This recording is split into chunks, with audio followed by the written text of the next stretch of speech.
Terima kasih. Saya mohon maaf ya, minggu kemarin saya tertidur. Ya. Bangun-bangun udah jam 2-an lebih. Ini sudah 14 saja. Oke, hari ini saya akan membahas sedikit mengenai cyber resilience strategi. Harusnya hari ini kita itu masuk ke masalah keamanan cyber dan tantangan yang depan. Tapi saya pikir ini dulu yang utama. Ya. Oke, ketika kita bicara masalah strategi, ya cyber resilience strategi, kita akan melihat bagaimana pandangan makro Nusantara ya, antara pemerintah pusat dan pemerintah daerah. Ya. Kita lihat ya, banyak sekali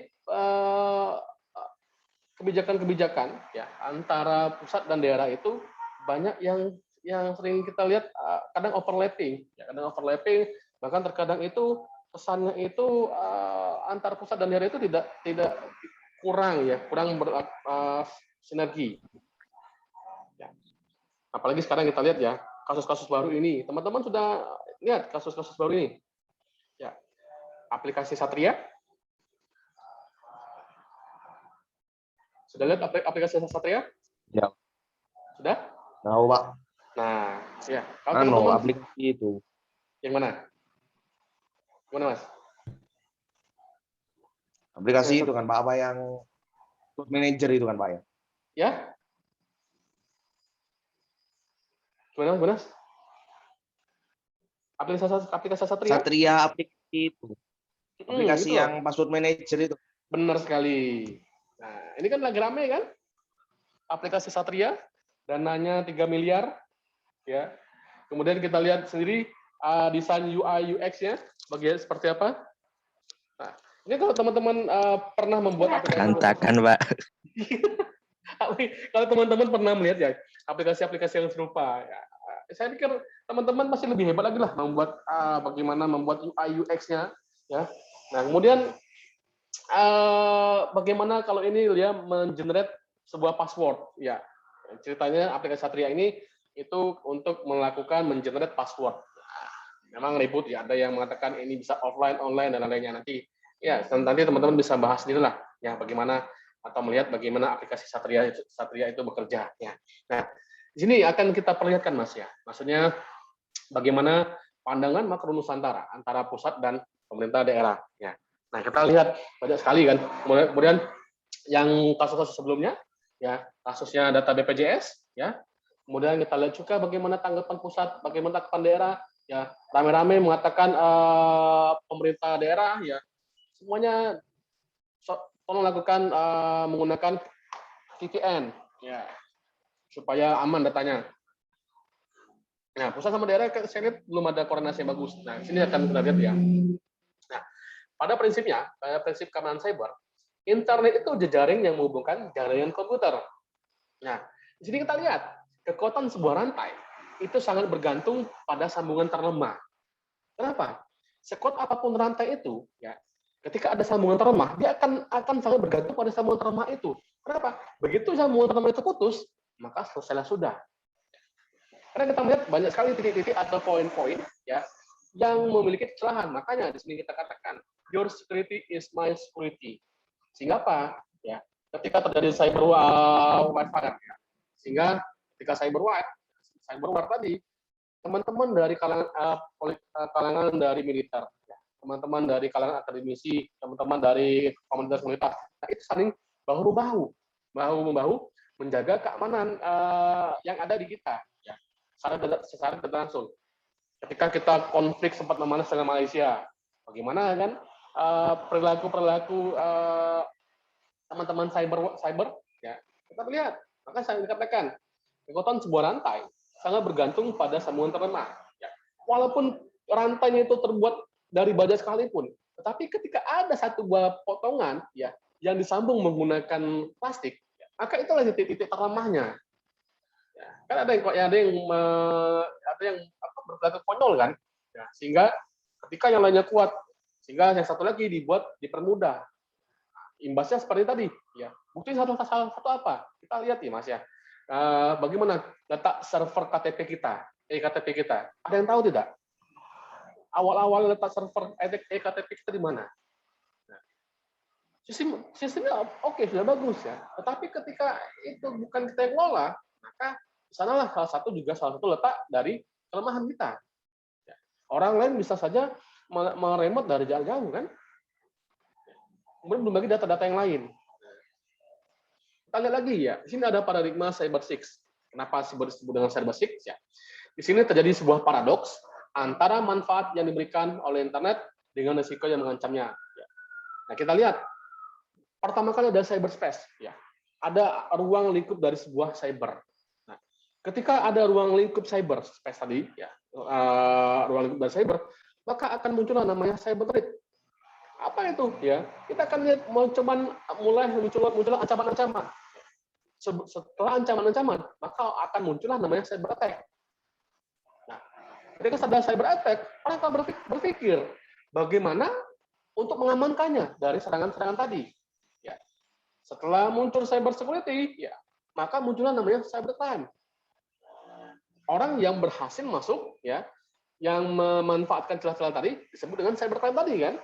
Nah, setelah cyber crime sudah ada, ya, cyber crime sudah, maka orang akan berpikir bagaimana untuk menghandle dari para pelaku dari kriminal tadi, sehingga dibutuhkan cyber law, ya, untuk bidang hukum. Nah, ketika sudah muncul lagi lah masalah baru lagi pada cyberspace tadi. Akhirnya apa? Muter, ya, ruang lingkup cyber, kemudian didahului dengan namanya ancaman-ancaman. Nah, setelah saling mengancam, setelah ada ancaman, pasti akan ada serangan, pasti itu. Setelah ada serangan, orang akan berusaha untuk melakukan pengamanan cyber security.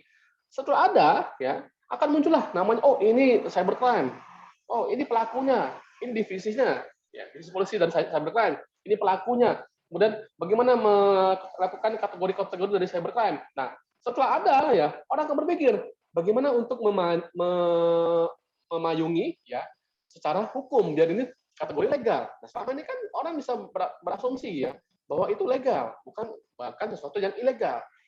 Contohnya apa? Ketika tahun 2000-an, ya, belum ada undang-undang ITE, belum ada undang-undang ITE ya, sejenis. Kenapa? Ketika ada pelaku yang berhubungan dengan cyber, susah dari pihak kepolisian untuk memasukkan ke dalam undang-undang. Ya, kenapa? Orang bisa saja berasumsi, ya, sebuah pekerjaan, ya, toh tidak ada yang dirugikan, toh pihak yang dirugikan tidak pernah melapor. Teman-teman pasti tahu kan, pasti saya yakin teman-teman ada yang bermain carding, ya, ada yang bermain carding, ada yang bermain apalagi macam-macam yang lainnya yang sejenis, ya. Nah, kalau dulu enak saja mas, aman-aman, ya. Dari setiap malam, ya, ketika carding, ya, teman-teman bisa menjual data, ya, teman-teman bisa malam itu bisa menjual data atau membeli data. Dari data itu teman-teman try and error, ya, dari 100 data paling 10 yang bisa dimanfaatkan, ya. Dari 10 itu teman-teman bisa mengambil kadang ya dari carding tadi itu $10, $20, $50. Nah, kalau sekarang kan dibatasin kan, ketika mengambil besar tidak bisa, kalau tidak ada batasannya, ya. Nah, ini jika banyak pihak dalam sebuah negara telah menggunakan dan memanfaatkan internet, lalu apa atau siapa saja yang harus diamankan? Kita melihat sekarang, ya, ketika pandemi datang. Ketika pandemi tahun 2020, nah, kita dipaksa memanfaatkan fasilitas namanya internet. Ada sisi negatifnya, ada sisi positifnya. Sisi positifnya apa? Orang sudah familiar dengan internet. Ya. Sisi negatifnya apa? Pemerintah sudah mulai memikirkan sisi positifnya apa? Pemerintah sudah mulai memikirkan infrastruktur. Ya. Nah, negatifnya apa? Kita lihat banyak juga kan, orang sudah berkecimpung di dunia maya tadi, ya. Orang mulai ngotak-ngatik, ya, VPN lah, anak bocah-bocah tadi, ya, tidak bisa upload konten porno, ya, dari kata pemerintah dulu, ya, pernah membatasi namanya WhatsApp, sosial media, akhirnya itulah namanya VPN. Bocah-bocah kecil itu nggak ngerti apa itu VPN, ya, orang-orang nggak ngerti apa VPN, akhirnya kena kasus itu, akhirnya mereka tahu VPN. Ya.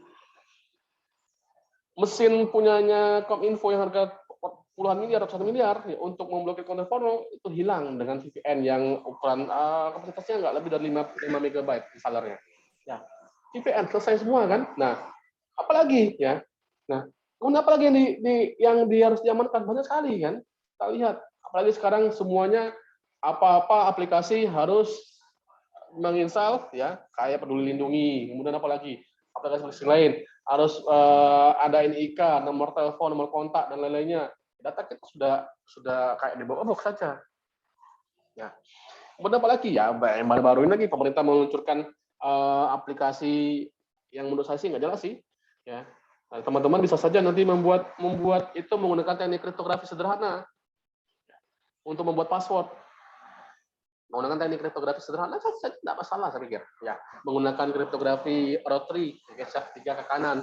Ya, misalnya Januar kan, Y jadi O, A jadi E, F dan lain-lain. Nah, itu kan orang tidak tahu. Nah, sederhana kan? Nah, Satria. Ya, tapi idenya pemerintah ya boleh juga sih, yang berusin uang. Ya, bagus idenya. Ya. Mencari gaduh. Nah, kita lihat ya, apakah kita memiliki kontrol pada cyberspace kita, pada media sosial, ya, apalagi serangan virus, pencurian data, kemudian apalagi pembunuhan karakter, disinformasi publik yang sering sekali kita lihat, Mas, Mbak, ya, yang ada di Indonesia ini, ya, sering kali ada apa? Ini, kalau kita lihat disinformasi atau misinformasi publik. Kenapa? Berulang kali saya katakan, kita itu tidak memiliki media propaganda. Selalu akan ada muncul disinformasi dan misinformasi publik. Yang mana yang benarnya? Yang mana yang salahnya? Ya. Nah, karena tidak ada media propaganda dari pemerintahan, sehingga semuanya opininya bebas. Masalahnya apa? Ketika seseorang menyampaikan opini berdasarkan apa yang dia baca, itu menjadi permasalahan. Ketika itu bertentangan dengan pemerintahan, dianggap menjadi pelaku dari hoax. Ya. Nah, sekarang yang hoax itu siapa? Nah, ini. Kemudian apa lagi? Validitas data. Ya. Nah, validitas data ini bagaimana? Kita lihat ya. Setiap ganti kepemimpinan, nggak usah jauh-jauh dia. Yang menaungi kita ya dulu awalnya Mendikbud, ya. Kemudian beralih ke Menristek Dikti, kemudian beralih lagi ke Mendikbud, ya. Besok-besok jangan-jangan kita akan dialihkan ke Menteri Sosial, ya, karena dianggap pendidikan itu sosial, ya, uangnya hilang nguap saja, tidak menghasilkan apa-apa, tidak tahu kan ke depannya. Ya. Nah, apalagi kejahatan maya dan tindakan kriminal. Apakah kita memiliki kontrol terhadap space ini? Ya, cyber ini. Sehingga apa? Kalau kita melihat ya, banyak sekali ruang lingkup yang bisa teman-teman hadapi nantinya, ya, menjadi pakar, menjadi seseorang yang memang disiplinnya nanti ke bidang cyber. Ya. Kan tidak ngerti kan nanti kan sebagai konsultannya apa jangan-jangan sebagai pelaku. Kan dua itu saja tadi kan. Atau pihak ketiga sebagai apa? Akademisi. Ya. Kalau ketika sebagai akademisi kita mencoba sesuatu hal demikian, ya kita bisa berkelit saja, bisa saja berkelit. Katakan bahwa kita akan mencoba ilmu baru, ya rakota di dalam sebuah sistem tadi. Ya. Nah, di sini kita melihat banyak sekali ya, terutama di media sosial. Media sosial kita bisa kontrol tidak? Nah, tergantung kan, tergantung kita berada di pihak pro pemerintah atau tidak. Kalau dia ada pro pemerintah, media sosial bisa kita kuasain, ya. Kita lihat kasus-kasus sebelumnya. Anda bisa menulis tidak? Ada yang viral kan akhirnya kan? Nama yang tidak bisa ditulis di dalam Facebook, nama yang tidak boleh disebutkan di dalam Facebook. Misalnya nanti Habib Rizik HRS ya, Habib Rizik Syihab. Jika Anda menulis itu tidak akan muncul peringatan. Nah, ini kontrol terhadap media sosial. Ya. Kemudian apa lagi? Serangan virus. Nah, kita rame kan belakang ini, ya, ransomware. Ya. Apalagi, dan masih banyak lagi yang lain. Pencurian data. Nah, masalah pencurian data ini, ya kita ketahuilah sendiri di Indonesia itu tidak ada namanya kepedulian terhadap pencurian data. Silakan saja orang mau mencuri dan lain-lainnya. Ya, kenapa? Itu kalau bisa mengalihkan kasus, ya syukur bagi pemerintah. Ya, untuk menangani kasus tersebut, ya nanti dulu. Ya, apakah itu memiliki sebuah prioritas atau yang lain? Bahkan ketika BPJS kemarin, ada tidak kejelasan kasus yang dulu yang BPJS? Tidak ada kan? Kasusnya mana? Ya gitu deh. Ya. Kasusnya mana? Ya gitu-gitu aja. Muncul lagi yang baru, muncul lagi yang baru, muncul lagi yang baru. Ya. Sehingga apa? So we have control on it. Oke, ini yang sebuah pertanyaan besar akhirnya. Ya. Kita akan lihat ya, hipotesis tahun 2020 itu lebih baik dari 2019, walaupun masih jauh dari ideal. Tapi belum tahu ketika kita 2021, apakah ini memang mengalami peningkatan atau jangan-jangan penurunan. Ya, kita lihat ada cyber surveillance, kanan cyber. Ya, kita lihat dari sisi bawah. Nah, ada cyber security. Ya, ada keamanan cyber. Kita lihat ada interupsi, modifikasi dan fabrikasi. Berapa banyak peningkatan dari intersepsinya tadi? Interupsinya, ya, modifikasi, kemudian fabrikasi, ya. Kemudian cyber defense, pertahanan cyber. Kita melihat bagaimana perlindungan kita terhadap cyber. Ya. Kasus-kasus tahun 2020, BPJS, ya, data bocor, peduli lindungi. Ya. Kemudian bagaimana pertahanannya, bagaimana penyerangan. Ya. Khawatirnya apa, Mas, Mbak? Ya. Ketika kita misal konfrontasi dengan negara-negara Eropa atau dengan negara-negara Cina, orang itu akan berperang elektronika. Ya. Kita punya pesawat tempur F-16, begitu terbang F-16-nya, ya. Sistem avionik dibajak, atau jangan-jangan Windows update, celaka kan? Ya. Jangan-jangan radarnya canggih mereka. Kita bisa mendeteksi radar sejauh 20 km.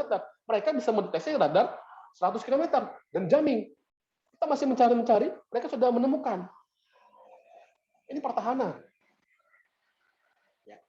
Nah, jangan-jangan apa lagi? Ya, belum lagi yang lain. Nah, kita semuanya sudah terdeteksi semuanya. Posisi di mana? Ya. Pertahanan dan perlindungan misalnya, ya. Dari gadgetnya Menteri Pertahanan kita, misalnya Jenderal Andika, ya. Kasat kita Jenderal Andika. Orang sudah mengetahui posisi Jenderal Andika di mana. Ya, tinggal dikirim. Terus duar. Selesai. Ya. Orang sudah mengerti di mana posisi kita, di mana posisi pertahanan di mana. Ya. Tinggal serang saja. Nah, saya pernah bercerita sedikit ngobrol-ngobrol ya dengan Pak Denny istri saya, kebetulan beliau itu bintang 1 di Angkatan Laut. Ya. Saya tanya, Pak Denny, ya, kalau terjadi perang, ya, misalnya dengan Commonwealth saja, dengan Commonwealth, ya, berapa lama kita bisa bertahan? Ya. Beliau mengatakan, Angkatan Udara Indonesia paling 1 minggu 2 minggu rontok. Rontok 1 minggu 2 minggu. Angkatan Laut Indonesia, ya, 1-3 bulan habis. Ya. Yang bisa bertahan itu apa? Angkatan Darat. Ya. Dan memobilisasi masyarakat. Tapi pertanyaannya, ya, ketika mobilisasi masyarakat, mau atau tidak? Ya, banyak. Ya itu, dari sistem pertahanan. Ya. Bagaimana kalau dengan cybernya? Ya. Nah ini juga sebuah, karena kita tahu sendiri kan, banyak peralatan-peralatan dari luar. Ya. Mana lagi? Ya, kedaulatan cyber. Nah ini yang sebuah yang kadang ya yang sering diabaikan. Ya. Data, ya. Aplikasi. Nah kita lihat sendiri aplikasi kita ya. Kita bisa menginstal aplikasi, sering kali saya katakan kita tidak pernah membaca term of service-nya. Ya. Kita tidak pernah membaca EULA-nya. Selalu ketika menginstal aplikasi, apakah aplikasi ini bisa mengakses kontak? Yes kan? Apakah aplikasi ini bisa mengakses lokasi? Yes. Dan lainnya akan kita install. Aplikasi apapun. Ya. Nah, kemudian apalagi sekarang tidak pasti semua orang memiliki Facebook. Orang sudah tahu lokasinya di mana-mana. Ya, tapi aman kan kalau kita itu bukan siapa-siapa. Nah, tapi bagaimana dengan pemimpin-pemimpin kita? Ya. Kemudian apalagi teknologi, ya. Bagaimana perkembangan teknologi yang ada di Indonesia? Kita melihat ya, dari sisi udara saja kita itu sudah tidak lagi memiliki kedaulatan. Untuk penerbangan kita harus lapor ke Singapura. Mereka yang punya kuasa. Ya. Kemudian kita lihat lagi Indosat sudah punya Singapura. Telkomsel, waduh. Ya. Kemudian apa lagi? 188, Cina. Ya. Nah, terus kemudian apa yang bisa kita kedaulatan kita apa sekarang ini? Bawah laut. Ya. Nah ini. Ya. Kemudian apa lagi manusia? Ya. Kita lihat kalau humannya Indonesia luar biasa. Ya, terkenal hacker-hackernya. Ya, terkenal nggak ngotak. Benar-benar nggak ngotak. Kenapa? Semuanya serang. Kecil semuanya serang, tapi tidak masalah. Ya, itulah kita. ya, dengan berbagai macam karakteristik. Tapi dengan mereka yang memanfaatkan bidang ilmu yang lain ya, cracking, ya cracking kita bersyukur dengan cracking. Kalau tidak, kita tidak bisa menggunakan aplikasi-aplikasi lain kan. Nah, benar-benar Indonesia itu tingkatnya itu luar biasa ya. Nah, semua aplikasi bisa dikuasain. Photoshop, Corel, Inkscape, ya. Semua dikuasain semua. Kenapa? Berkat tadi. Ya. Nah, bahkan memang ada yang versi free kan. Nah, kemudian ada standarnya. Nah, ini disebut dengan cyber resilience atau ketahanan cyber, di mana semuanya harus terintegrasi ya, dan memiliki terhubung satu dengan yang lainnya untuk sebuah ketahanan. Nah, kemudian kita lihat lagi, teman-teman nanti bisa mencari data yang terbaru ya di sini. Nah, ini map di mana global support ini tahun 2017 sudah lama sekali, nanti bisa teman-teman cari sendiri baru ya. Tapi saya pikir tidak ada perubahan yang begitu signifikan untuk Indonesia. Ya, kita lihat Indonesia berada pada yellow. Ya, lumayan mending lah. Ya, sedikit lagi, 2 dekade lagi menjadi lowest. Ya, semuanya. Ya. Nah ini tadi bisa cari, teman-teman bisa cari yang data terbaru. Ya. Oke, ini future cyber security capacity pada Indonesia. Ya, ada top 20 recommendation for strengthening national security capacity. Ya, ada 20. Ya.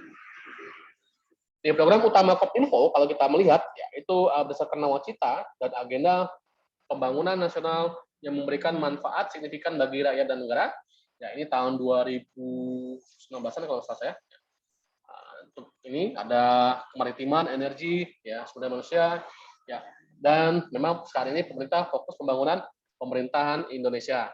Ya, ini. Nah, kita lihat cyber security, cyber resilience itu sama dengan cyber defense plus cyber security plus cyber sovereignty. Ya, itu adalah cyber resilience tadi. Ya. Di mana hypothetical solution-nya cyber governance dan management. Intervensinya ya ada cyber principle, leadership, policy, coordination, literasi. Ya.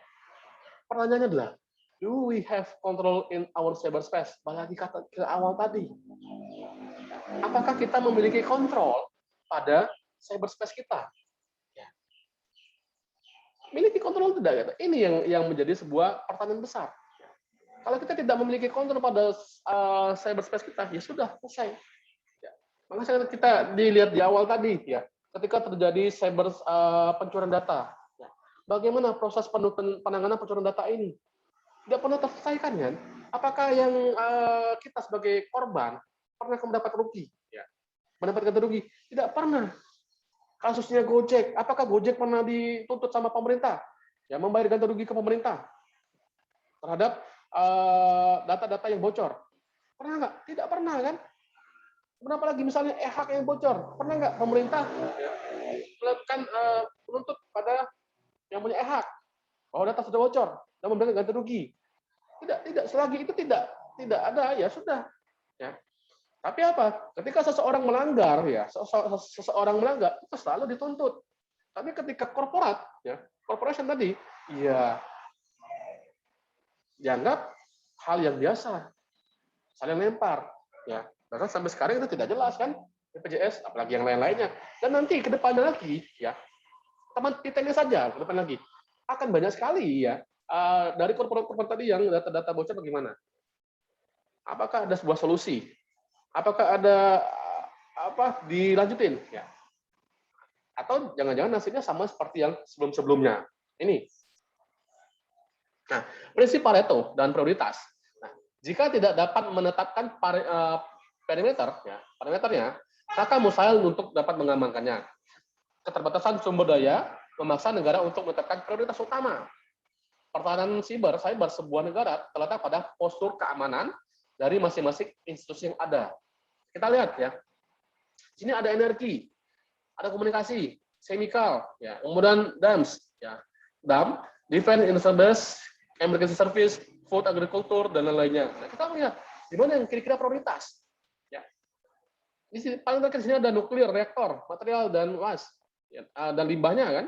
Nah, seandainya kita memiliki seperti saya sampaikan lebih dahulu ya, kita memiliki reaktor nuklir misalnya, tapi kita tidak memiliki prioritas terhadap reaktor nuklir tadi, apa yang terjadi? Jangan-jangan kita seperti Iran nantinya. Ya. Ketika Iran diserang menggunakan worm, ya, virus ya, nah, kemudian yang diserang itu apa? PLTN-nya, pakai listrik nuklirnya. Ya. Nah, kalau ini sampai meledak, jangan-jangan jadi Chernobyl kedua kan? Itu yang berbahaya. Kenapa lagi? Kita mulai di rumah sakit. Ya. Orang bisa saja memanipulasi pada data pada monitor live monitornya pada orang-orang sakit. Kan berbahaya. Ya. Kenapa lagi? Komersial fasilitas komersial. Misalnya apa? Datanya pada Bank BI, misalnya diacak-acak. Ya. Apalagi kemarin kasus-kasus baru kan, ketika pinjaman online itu digerebek, ya langsung cara banyakkan pinjaman online, ya paling tunggu beberapa bulan lagi ganti lagi pinjaman online yang tadi, ganti nama lagi, ya pasti itu, pasti ganti nama, ya. Kenapa? Yang ketangkap itu ya pekerja-pekerjanya, ya pemilik modal, akan enggak? Belum kan? Otak utamanya akan enggak? Ya belum. Nah, kemudian bagi dan yang lainnya, ya. Nah, di Indonesia itu kalau diserang, misal diserang, Python itu, ya, pemakai listrik di Python itu diledakkan, sudah selesai Mas, Jawa Bali. Mati Jawa Bali. Mau apa kita? Mau beralih kayak gini, mau beralih ke apa? Ke hibrid mobil listrik, motor listrik. Kita yang BBM aja ngos-ngosan, ya. Mobil menggunakan BBM aja masih seperti ini. Kita mau beralih ke listrik. Ngecas listriknya nanti masih pakai BBM. Nah, ini yang repotnya kan? Nah, bagaimana prioritasnya? Apakah di Indonesia memiliki prioritas? Nah, ini yang menjadi sebuah pertanyaan besar kan? Apa yang prioritas? Kita melihat ketika pemilihan umum KPU seperti itu bisa dipermainkan, bahkan itu banyak sekali yang membahas kan? Ya, data-datanya. Nah, dulu lagi yang lain. Kemudian apa lagi? Sini kita lihat ya komponen pertahanan cyber. Ya. Kunci utama pertahanan cyber terletak pada the man behind the gun-nya. Ya. Orang di belakangnya tadi.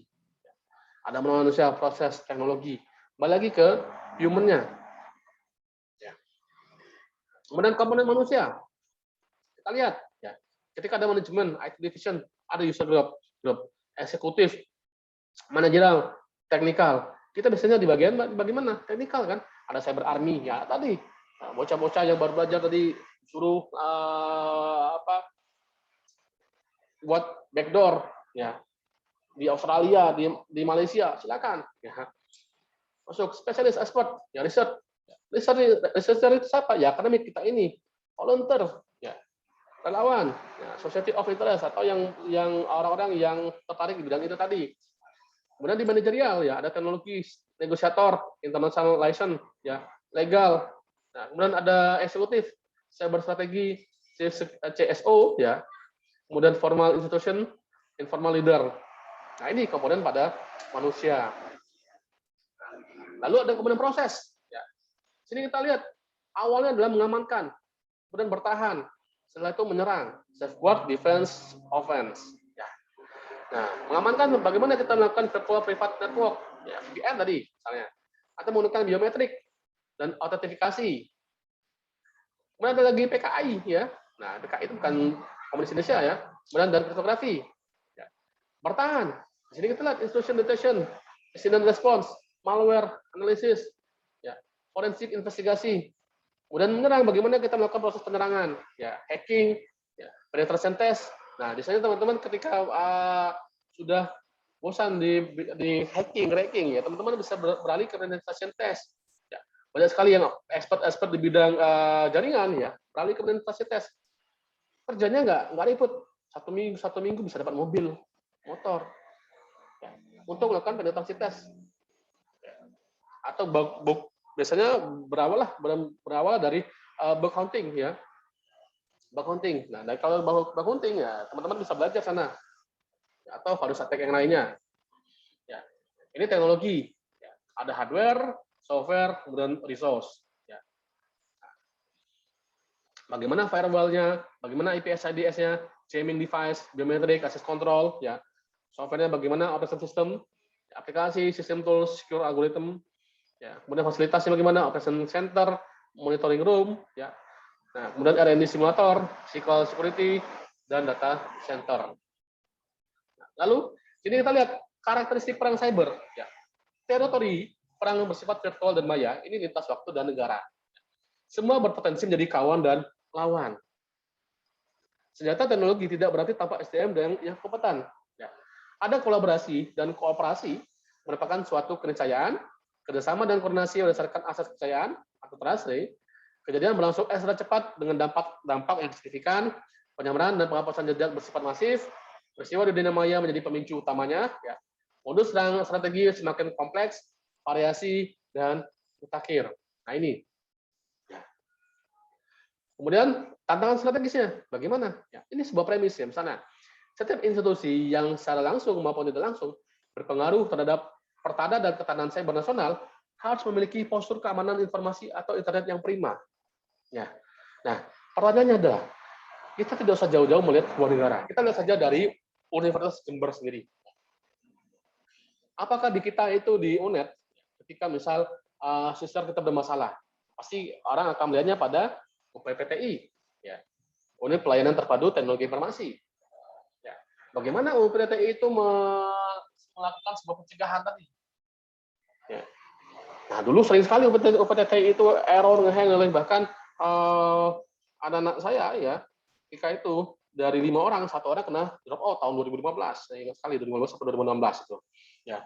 Nah, 2015 ya. 2015 akhir.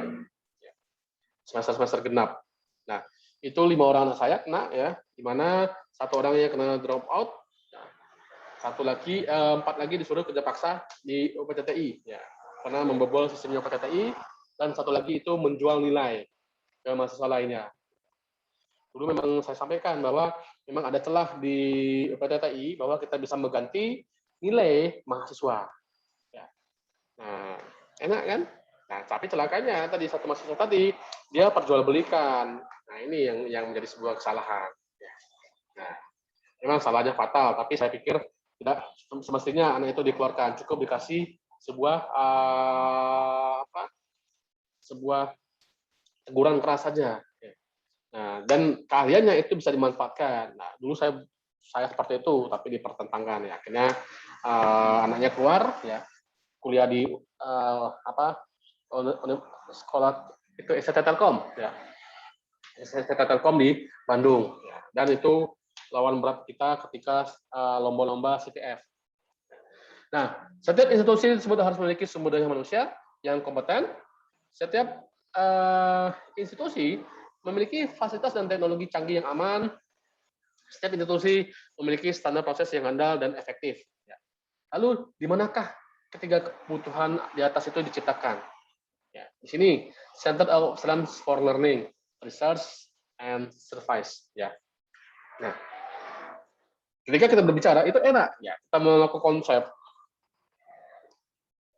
kita enak, ya. Bagaimana?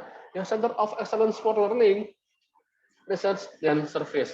Nah ini, bagaimana konsepnya? Ya, makanya kita perlu sebuah wawasan perlahan-lahan. Nah, kita lihat kondisi cyber. Ada institusi formal negara, ada institusi telekomunikasi, ada akademisi dan perguruan tinggi, ada komunitas keamanan. Komunitas keamanan kan banyak sekali kan, ada EDCRT, ya. Kemudian ada apa lagi? Ya, komunitas-komunitas yang lainnya itu banyak sekali. Ya. Mereka inilah yang akan melakukan memproteksi ya, critical infrastruktur. Ya. Tapi yang sering terjadi apa? Ya, industri telekomunikasi, yaitu hanya sebatas untuk bandwidth data saja. Di sini yang sering berpengaruh itu bagaimana? Ini di komunitas ini, dan di para akademisi pada perguruan tinggi, mahasiswa ya. Ketika ribut dengan Malaysia, kan banyak kan komunitas tinggal memberikan sebuah link ya, tinggal memanfaatkan bandwidth yang ada untuk melakukan serangan cyber berupa spam. Kalau cuma spam, kita mengirim spam dari 1 komputer ya kurang. Ya butuh ratusan ribu komputer untuk mengirimkan paket data secara bersamaan. Ya. Kita menyerang menggunakan handphone, ya. Terus pakai data 1 GB, 2 menit 5 menit habis 1 giga. Ya. Nah, makanya memang diperlukanlah sebuah sistem formal negara ya, untuk mendukung tadi. Gimana kita mau melakukan pertahanan, ya. Ketika kita butuh akses koneksi, ya. Jaringannya bermasalah. Ya. Buka Google saja bisa sampai 1 menit 2 menit. Ya, kayak gitu kalau mau nyerang atau mau bertahan. Aduh, ya. Nangis kita, Mas. Gak usah gitu, jauh-jauh aja. Kita lagi asik-asik ke Zoom, tiba-tiba jaringan down. Ya. Kan repot. Kayak gitu mau berpikir mau perang. Kayak gitu mau berpikir mau untuk memproteksi. Kita lihat dulu infrastruktur kita. Memenuhi tidak? Kan tidak begitu kan? Bahkan kalau kita ingin menikmati bandwidth yang besar, ya kita harus membayar sekian rupiah. Apalagi kalau kita menggunakan memanfaatkan jaringan dari telekomunikasi. Saya menggunakan Telkomsel. Ya, saya membeli setiap bulan 52 GB. Itu habis saja. Ya, habis untuk nonton streaming anime. Ya. Gimana kalau mau untuk defense? Ngapain ya? Mau saya attack? Ngapain? Nggak bisa beli kuota bandwidth. Mendingan nonton anime One Piece. Ya. Nonton anime One Piece dari seri 1 sampai seri 957 kan lumayan kan? Ya. Karena saya baru tamat lagi nontonnya dari seri 1 ya, One Piece. Kemudian ada arsitektur keamanan cyber. Kita lihat ya, ada Cyber Resilience Nexus. Ya, memonitor keamanan unit-unit, memberikan peringatan dini. Nah, ini peringatan dini kita ada nggak? Nah, ini. Kemudian mengamankan sumber daya penting, mengkoordinasikan sistem keamanan, mengatasi insiden keamanan, meningkatkan kapabilitas sistem unit, membagi sumber daya layanan, menselaraskan aktivitas keamanan, memberdayakan manusia dan teknologi, melindungi kepentingan bersama, kemudian memastikan keamanan parameter, mengurangi exposure, risiko, mengambil alih tata kelola keamanan. Nah, ada unit-unitnya. Bagaimana arsitektur keamanan cyber kita? Ya, yang tahu ya misalnya atas-atas saja. Ya, kita ya hanya sekedar tahu-tahu saja atau ikut-ikutan saja. Ya. Ada pertahanan cyber holistik. Ya. Paradigma, prinsip, kebijakan, dan kerangka. Proses, ada organisasi, budaya, perilaku, dan etika, informasi, hardware, software, jaringan, infrastruktur, SDM, kompetensi, dan keterampilan. Nah, itulah ya teman-teman dari ketika teman-teman memiliki kompetensi dan keterampilan di bidang jaringan, ya bidang jaringan ini bisa dimanfaatkan. Ya, tidak masalah teman-teman melatihnya, misal di awal bermain di website-website. Ya. Anda teman-teman menanamkan backdoor, masang backdoor. Kemudian apa lagi? Ya, ambil database, silakan aja ya. Tapi kalau bisa jangan punya orang Indonesia, orang luar saja, Malaysia, ya, Australia, Cina, silakan, ya, bebas. Kalau bisa jangan pendidikan sama sosial atau kesehatan. Ya, yang lain silakan, hantam saja. Jangan mereka yang hantam kita terus, sekali kita juga hantam, sekalian belajar kan? Nggak apa, ya. Bahkan anak-anak itu sering saya untuk mata kuliah nanti, mata kuliah MKSI, ya, anak-anak itu biasanya ketika saya ngajar, saya suruh anak-anak nge-hack, yang hack sebuah web, silakan bebas menggunakan apapun, ya. Nah, dengan menggunakan SQL injection, silakan, menggunakan apapun silakan, ya. Pakai brute force attack, silakan, ya. Pakai wireshark, silakan, menggunakan apapun silakan. Fungsi apa belajar, tapi jangan punya kita sendiri. Kenapa? Yang pertama konyol, yang kedua tidak ada manfaatnya. Ya, bisa kita sampaikan, ya, tidak ada manfaatnya, ya. Bahkan kita sering jadi sebuah sasaran nanti ya. Ini ada undang-undang ITE. Luar saja, orang luar saja. Ya. Kalau bisa masuk FBI, ya silakan. Ya. Siapa tahu kan? Masa kalah dengan bocah-bocah ya. Ya. Bocah ada yang bisa sampai ke sana. Ya. Dan saya dan Anda pun ya tentu bisa sampai sana kan? Nah, itu. Ada peran strategis teknologi informasi, ya. Alat bantu, aset dan sumber daya pertahanan, media komunikasi dan infrastruktur antar unit serta SDM pertahanan, piranti pendukung pengambilan keputusan strategi pertahanan, teknologi untuk memantau dan melindungi pertahanan negara. Nih. Lalu memantau seluruh aset strategis secara detail. Ada fitur, karakteristik, lokasi, kondisi, jumlah, dan kekuatan. Ya, kayak saya katakan tadi, ya, ketika terjadi perang cyber, ya, itu semuanya angkatan laut, darat, udara, ya semuanya berbasis elektronik sekarang itu. Ya, orang tidak perlu lagi, ya, tidak sejauh-jauh kita melihat perang warfare yang terbaru itu antara Romania sama apa ya? Romania sama saya lupa. Ya, Romania sama apa yang akhirnya dimenangkan sama yang selain Romania? Saya lupa. Ada yang ingat nggak, Mas? Di bagaimana tentara Rumania dibantai habis-habisan oleh drone, kan? Disikat habis-habisan, pertahanan udaranya, ya, sistem pertahanan udaranya, pencegat serangan udara itu dihantar habis-habisan menggunakan drone dari Turki, drone dari Israel, habis-habisan itu Rumania. Nah itu perang canggih, perang terbaru kan? Bagaimana tank-tanknya Rumania itu dihajar habis-habisan? Aduh saya lupa Rumania sama apa ya? Nah itu kita lihat di sana. Ya. Nah. Kemudian mengetahui kekuatan diri sendiri maupun lawan dalam menghadapi berbagai ancaman pertahanan. Kita harus tahu juga dong. Ya. Indonesia mau sama Cina. Ya. Indonesia manpower-nya berapa? Cina itu tentaranya itu lebih dari 2 juta. Indonesia tentaranya ya itu hanya 375.000, 400.000. Ya, belum lagi jumlah yang lainnya. Saya lupa, tentara Cina itu berapa? Ya, lebih dari 2 juta. 2 juta atau 3 juta Cina ya. Besar sekali. Nah ini antara Indonesia dan Australia. Ya, misal kali ini kita ambil infografik Indonesia dan Australia. Berapa banyak ya manpower-nya? Indonesia bisa menang. Ya. Tapi bagaimana yang lain? Nah. Ini merah Indonesia, ya biru Australia. Dilihat saja. Nah. Kemudian apalagi ini kita lihat juga karakter sumber daya manusia yang dimiliki dalam lingkungan Kemenhan RI ya. Kita lihat di TNI AD itu misalnya di sini ya, di ada sebuah data ya. Penuntut umum berapa jumlahnya?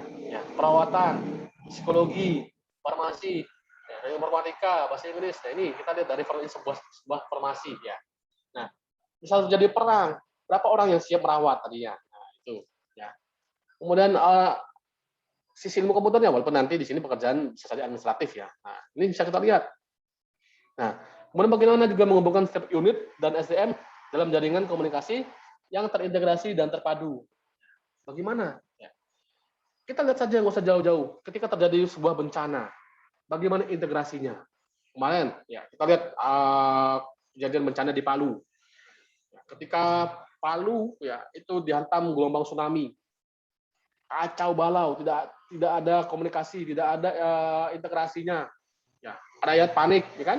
Rakyat panik, mall dijara, toko dijara, bingung, tidak ada instruksi dan lainnya. Nah, itu salah satu sisi Mas, Mbak. Kita lihat tidak ada komando, tidak ada apa-apanya. Sehingga apa? Kalau ini bisa terjadi perang satu daerah, udah berantakan kita. Ya, berantakan. Coba kita lihat mengaca kepada Jepang. Ketika sudah terjadi sebuah bencana, bagaimana mereka bertahan hidup awalnya, bagaimana mereka bisa teratur. Nah, ini kita tidak pernah ada untuk latihan-latihan yang seperti itu tadi. Nah, harapannya di kemudian hari kita dilibatkan juga dong latihan mandiri seperti itu, minimal terhadap bencana. Kalau bencana apa yang kita harus lakukan? Ya, memang perlu dana besar, tapi itu bisa menyelamatkan. Kemudian mengkoordinasikan berbagai satuan pertahanan dalam satu komando yang sulit, cepat, dan rahasia. Dalam bantuan saja kita kewalahan, apalagi dalam perang yang sesungguhnya. Perang sesungguhnya kan ada titik penyerangan, bertahan, ya, cadangan, kemudian bantuan, kemudian apa lagi amunisi, ya, dan yang lainnya. Nah, kalau kolaborasi dengan berbagai pihak terkait dalam berkepentingan dengan pertahanan negara, ya, ini penting sekali nantinya. Kemudian mengambil putusan secara tepat, cepat, dan berkualitas dalam berbagai situasi dan kondisi ya. Nah, ini yang di awal tadi ya. Kita itu sulit sekali ya. Siapa yang mengambil keputusan tadi? Siapa yang ini ya? Nah, memastikan juga keputusan dieksekusi dengan baik dan mempelajari berbagai dampak yang ditimbulkan. Kemudian memastikan adanya data dan informasi ya termutakhir dari berbagai institusi terkait dengan pertahanan. Misal kemarin ketika kita sering sekali ya bergesekan dengan Malaysia, Indonesia dan Malaysia, kita hitung ya bagaimana kekuatan kita ya secara manpower, secara mesin-mesin perang kita lihat ya berbanding dan tidak. Ya, jangan-jangan konyol. Dan di samping itu ketika sudah lihat, kita lihat juga ya kira-kira nanti siapa akan menjadi teman, siapa yang akan menjadi lawan. Malaysia masih belum mencabut status darurat perang dengan Indonesia. Itu perlu diingatkan ya. Malaysia belum mencabut status perang dengan Indonesia saat itu. Ya. Makanya Malaysia bisa saja mengaktifkan perjanjian Commonwealth, negara-negara persemakmuran Inggris, di mana klausulnya jika salah satu negara Commonwealth diserang, maka negara Commonwealth lainnya kita akan membantu. Ya. Ada Singapura, Malaysia, ada Australia, dan negara persemakmuran Inggris yang lainnya. Nah, ini kemudian memantau kondisi di dunia cyber maupun dunia nyata yang secara penuh dan berkesinambungan, kemudian melakukan koordinasi penuh lintas institusi dan kementerian dalam menghadapi situasi pertahanan, kemudian melakukan simulasi perang di dunia cyber dan berbagai kemungkinan skenario, ada cyber war activities ya, bagaimana cyber attacks, surveillance, defense ya. Nah, ini yang perlu dilakukan simulasi harusnya. Nah, makanya kita katakan ya, kalau saya lihat sering sekali banyak orang-orang yang meremehkan misal Korea Utara. Korea Utara kan berkali-kali melakukan simulasi perang, kemudian cyber dan lainnya itu, walaupun dengan keterbatasan negara mereka. Nah, itu perlu dicontoh sebenarnya. Ya, kemudian bagaimana Korea Selatan menanggapinya dengan juga melakukan simulasi perang, ya, dan yang lainnya. Kemudian menyelenggarakan kegiatan pemantauan dan kontrintelijen terhadap pihak lawan, melaksanakan kegiatan penetrasi dan pelumpuhan terhadap pihak lawan yang aktif menyerang, ya, melakukan forensik komputer dan digital sebagai bagian dari penelusuran alat bukti pertahanan, ya. Kemudian menganalisis beragam program jahat yang dikirimkan pihak lawan untuk mengancam pertahanan negara, kemudian mengelola dan memantau kegiatan rahasia bawah tanah dalam ranah dark web dan darknet. Ya, kita lihat sendiri ya, teman-teman pasti sudah memahami apa itu bagaimana dark web ya, dan darknet sendiri. Kemudian mengembangkan berbagai perangkat pertahanan karya anak bangsa demi kedaulatan Indonesia, ya, mengembangkan sumber daya manusia profesional yang kompeten dan memiliki kualifikasi kelas dunia. Ini ada cyber security training, ya, itu harusnya digalakan lagi. Karena kalau kita lihat ya di kampus-kampus itu jarang sekali kampus-kampus itu yang fokusnya itu ke cyber security. Di Jogja itu ada UI, dia punya lab ya, punya lab cybernya dan punya pasca sarjananya digital forensika digital ya. Ada juga fokusnya ke forensika digital. Kemudian bergeser lagi ke barat ada Universitas Muhammadiyah Magelang ya. Nah, kemarin dari dulu saya pengennya di UNED itu juga memiliki laboratoriumnya, tapi selalu beranggapan kita itu lebih ke agroteknologi. Ya. Nah, padahal tidak masalah kalau kita juga fokus ini untuk wilayah timur. Kan peluang, ya, dulu peluang. Ya, minta untuk peralatan belum dikabulkan sampai sekarang. Siapa tahu depannya. Ya. Ancaman terbesar negara ada social engineering. Ya. Oke, sampai sini ada yang ditanyakan? Silakan dulu.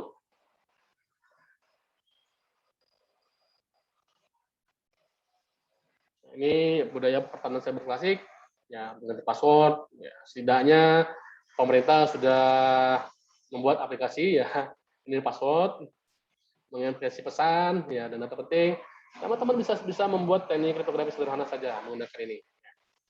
Menggunakan jaringan infrastruktur terproteksi, akses aplikasi, memanfaatkan fitur biometrik, mewaspadai komunikasi dan interaksi. Ini standar dan good practice ISO 27001 ya, ISO 27000 itu mengenai manajemen keamanan sistem informasi ya. 2013. Ya, ada Information Security Policy dan selanjutnya dan seterusnya. Kemudian ada resep keamanan cyber, SDM yang kompeten, proses yang efektif, kemudian teknologi yang prima. Ya. Apa berikutnya ya? Ada FORPI, ya. Forum Pusdatin Indonesia. Ini sering berkumpul untuk berbagi informasi, pengetahuan, dan pengalaman secara fisik maupun cyber, sama dengan AIDCRP, ya. Saling berkoordinasi dalam berbagai hal, terutama pertukaran data, penanganan insiden, pembuatan kebijakan, dan lain-lainnya. Ya. Kemudian ada juga AFDI, Asosiasi Forensika Digital Indonesia. Ya. Saling di sini juga saling bekerja sama untuk meningkatkan kapabilitas cyber. Ya. Kemudian seperti benchmarking, staff exchange, training, dan saling mengakreditasi dan lain-lain. Kemudian saling berbagi pakai sumber daya ya, demi efektivitas, efisiensi, dan pengendalian. Terima kasih. Ada yang bertanyakan? Silakan.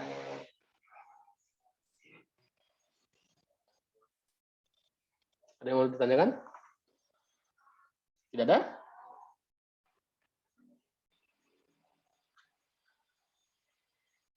Oke, kalau tidak ada, saya cukupkan.